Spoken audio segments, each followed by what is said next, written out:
Մենք նկատել օրինակ 2025-ի համեմատությունը 2024-ի հետ կար այդպիսի նվազում զբոսաշրջիկների Ռուսաստանից, բայց ընդհանուր թվի մեջ աճը մենք զբոսաշրջիկների պակաս չունեցանք, այլ 27% աճ ունեցանք։ Սա հենց ձեր նշած զբոսաշրջային երկրների դիվերսիֆիկացիայի արդյունք է։ Մենք նախորդ տարի ազատականացրեցինք վիզաները արաբական գալֆի երկրների 5 երկրների համար եւ դեկտեմբերի վերջին օրից 6 ամսով երկարացվեց այս կառավարության որոշումը։ Նկատում ենք այս երկրներից մեծ ներհոսք դեպի մեր երկիր, այսինքն շուկան սկսել է աճել եւ նաեւ նախորդ տարի դեպի եվրոպական երկրներ նոր ավիաուղիների բացման հետ կապված, նոր չվերթների բացման հետ կապված նկատում ենք աճ։ Օրինակ, շատ վառ օրինակ պատմեմ, ընդամենը մեկ շաբաթ առաջ ես Ռումինիայում էի եւ Հայաստանը առաջին անգամ մասնակցում էր ռումինական զբոսաշրջային ցուցահանդեսին եւ վերադառնալով ինձ համար ուղղակի հետաքրքիր էր, ես խնդրեցի վիճակագրություն, ուրեմն 24-ի 2500 այցելուի նկատմամբ 2025-ին թիվը կրկնապատկվել էր հասնելով 5000-ի, իսկ հունվար ամիսների համեմատականը 24, 25 եւ 26 թվականների մոտ 150, 24 թվականին 25-ին կրկնապատկվել էր, իսկ 26 թվականին հասել էր 800-ի, այսինքն աճը 24-ի համեմատ համարյա 7 անգամ կամ կարելի ասել մի քիչ ավել անգամ։ Սա խոսում է նրա մասին, որ ուղիղ եւ մատչելի ավիատոմսը ուղիղ նպաստում է դեպի Հայաստան զբոսաշրջիկի գալու որոշման վրա։ Սա շատ ուրախալի է ինձ համար եւ Ռումինիայի ուղղությամբ ակտիվ աշխատանքներ տանելու ենք եւ ոչ միայն Ռումինիայի, դեպի Իտալիա ունենք 3-4 չվերթ,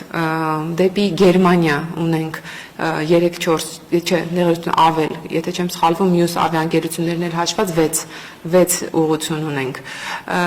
Հունաստան, Կիպրոս, կիպրացիներն են սկսել հետաքրքրվել Հայաստանով եւ ես տեսնում եմ նաեւ սոցիալական ցանցերում եմ տեսնում հունարեն լեզվով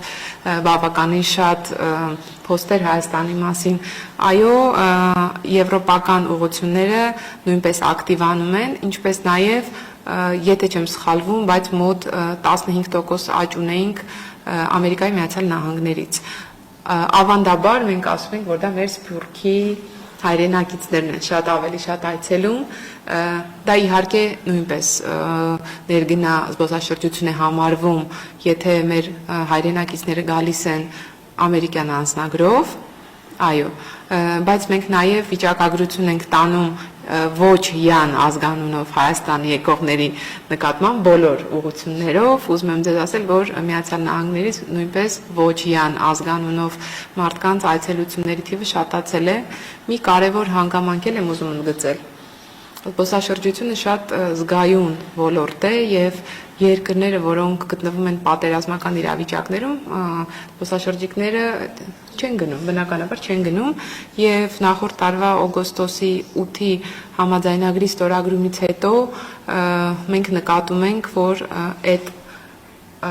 տենդենսը Հայաստանի նկատմամբ կարծես թե անցնում է եւ շատ ուրախ եմ, որ նաեւ համապատասխան գերատեսչությունը սկսել է աշխատանք տանել